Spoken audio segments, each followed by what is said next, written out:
Elephant Man is a brilliant film, yeah. It was so heartbreaking, too.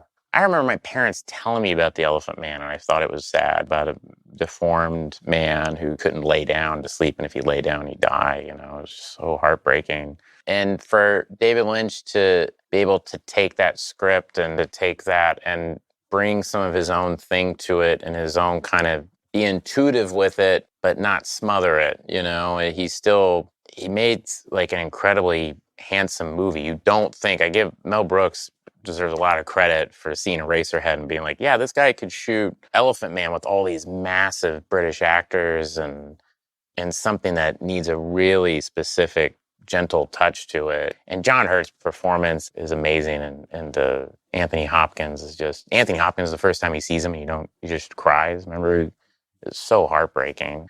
And yeah, that was a brilliant scene where he comes in, you don't even show the Elephant Man, it's just Anthony Hopkins' reaction to him, and just one tear goes down his eye. I mean, it's pretty startling that the guy who did Eraserhead could, on his second film and first big studio film, have this kind of confidence of how to stage things and shoot things. It was pretty amazing. A friend of mine told me he saw Elephant Man in the theater, and there was a scene where Elephant Man's talking to the singer woman, and it's a very sweet, gentle scene, and she's kind of looking at him like he's a human, and she's saying, it's so nice to meet you, and it's this quiet moment, and the guy in the theater went, "Killer Elephant Man."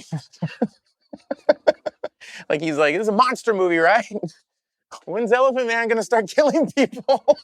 People on Twitter a few months ago noticed a correlation between a story you told and another actor, Ryan Gosling, told. Yeah. So, that Nick Frost told me that story 15 years ago. So the story was Nick Frost said he was in the movie Elephant Man, and he's watching the movie, and, you know, the end of the movie, there's that opera singer, and she's talking to Elephant Man, and she's being she's talking to the Elephant Man. John Merrick. So she's talking to the noble John. The noble John Merrick. Yes. And she's treating him like a human.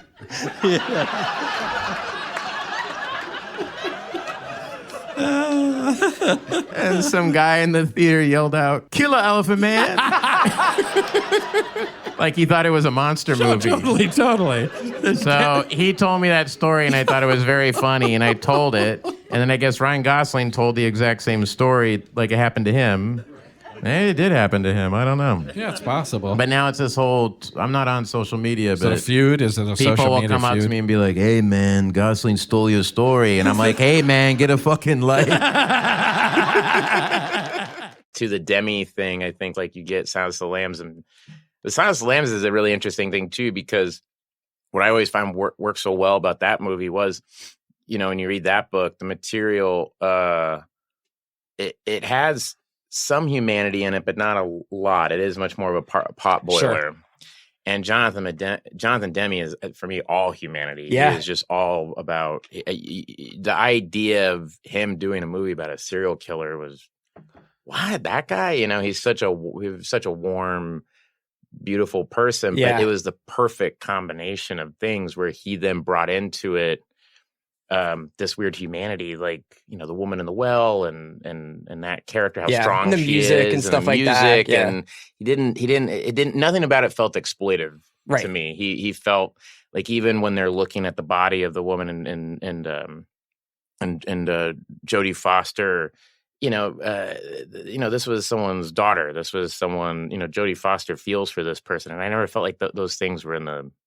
We're in the Thomas Harris book, you know. He's in like 100 things, But he's so, I mean, it is one of those performances that he's so good in it. I mean, it stinks that it kind of like, you know, whatever, like Bela Lugosi and Dracula or something, where it just became so, you know, connected to that character. But he is a great actor. I mean, I always, when I watch Silence of the Lambs, I'm like, his performance is unreal. Oh man, no. I did Buffalo Bill on SNL. Yeah, we did the Buffalo Bill talk show, which never got on. And there was a backlash when the character came out because a lot of gay rights people it said that gay people were all kind of homicidal maniacs who want to skin women and wear them, and, you know, and all this. And then you would see Ted Levine and like and you would go, oh, there is that. Oh, okay, Buffalo Bill. Yeah, he straightened up.